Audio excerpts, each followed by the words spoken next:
बाचस्पति महाशय रत्नचिरा नदी पुरी जिल्लार सत्यवादी ब्लॉक अंतर्गत श्रीरामचंद्रपुर मोहम्मदपुर ठारू उत्पत्ति होई पुरी शहर और ब्रह्मगिरी ब्लॉक दे 26.40 किलोमीटर अतिक्रम करी भार्गवी नदी रे मिशिछि एवं एही नदी को खनन करने निमंते 2 गोटी प्रोजेक्ट प्रशासनिक मंजूरी मिली सारी digging of Ratnachira river from Shriramchandrapur bridge to Jamukuda bridge under 2/7 जोटा कि तापाई बजेट रे प्रावधान होईछि 9 कोटी 83 लाख टंका एवं dredging of Ratnachira river from Jamkunda Bhargavi जार कि पाखापाखी 2455 लाख टंका धार्य रही एवं रत्नचिरा नदी जो कलिकती दल सफेई कार्य आरंभ पर्यायक्रमे प्रतिष्ठान परिचालना और रक्षणाबेक्षण योजना माध्यम करा जाय थाए।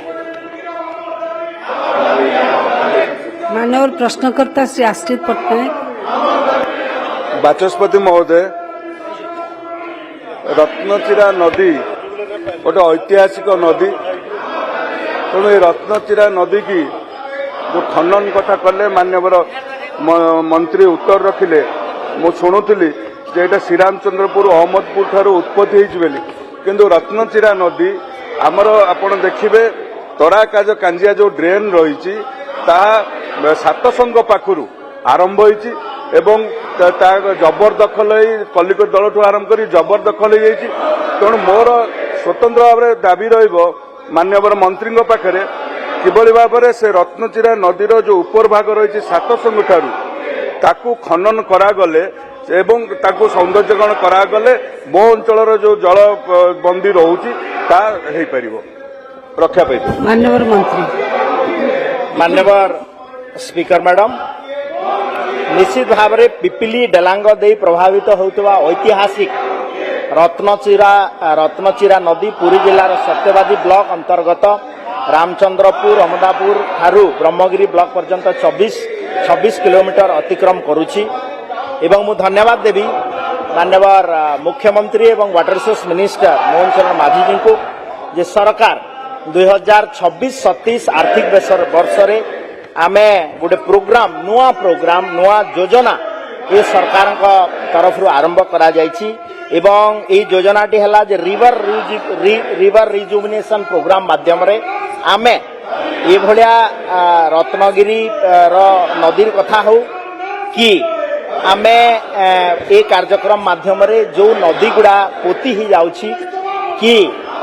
आपणकर डेड ही जाउछि ताकू निश्चित भाव में आगामी दिन में रिजुविनेट करने ये कार्यक्रम को निया हबो एवं सरकार तरफ ये जो कोस्टल एरिया बालेश्वर रु नहीं गंजाम पर्यंत आमर 9टा कोस्टल डिस्ट्रिक्ट रे पाखापाखी आमर 17टा 2 एवं 3टा नॉन 2 रो गोटे मेप आमे बनईछु एवं रिवर रिजुविनेशन पाई गोटे प्रोग्राम मध्य कराई जायछि एवं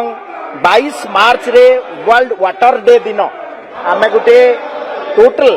आमर रिवर सिस्टम जेतिके अछि ओडिशा प्रदेश रे तार आमे गोटे मैपिंग करिछु एवं आगामी दिन रे फेज मैनर रे रिवर रिजुविनेशन प्रोग्राम माध्यम रे ए कार्यक्रम टाको आमे ग्रहण करिवु। माननीय विधायक श्री दुष्मंत स्वाई। बाचस्पति महोदय जय जगन्नाथ नमस्कार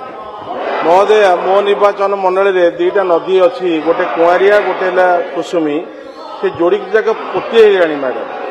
आपण आगुरी देखी अंटेना के पानी रोला खरा दिन अंटेना के पानी रोला कुड़कुड़ी नादे बहुत बढ़िया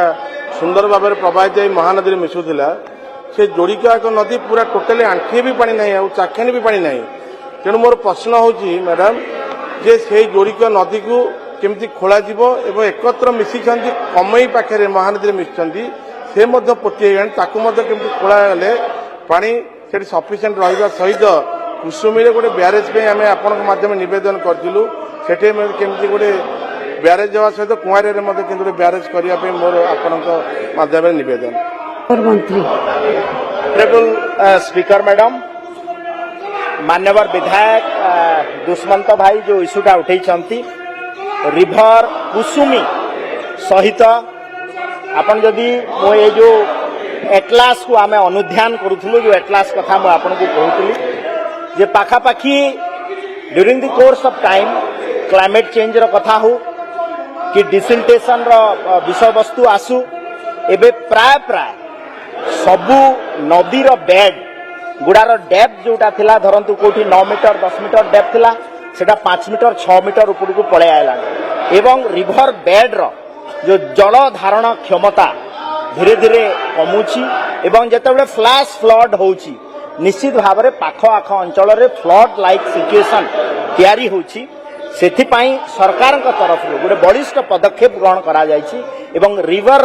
रिजुविनेशन प्रोग्राम ना रे ए 26-27 आर्थिक वर्ष रे पाखापाखि 200 कोटी रु अधिक टंका रखा है एवं निश्चित भाव में मान्यवर विधायक सहित आम कथबार्ता हेबु एवं ए जो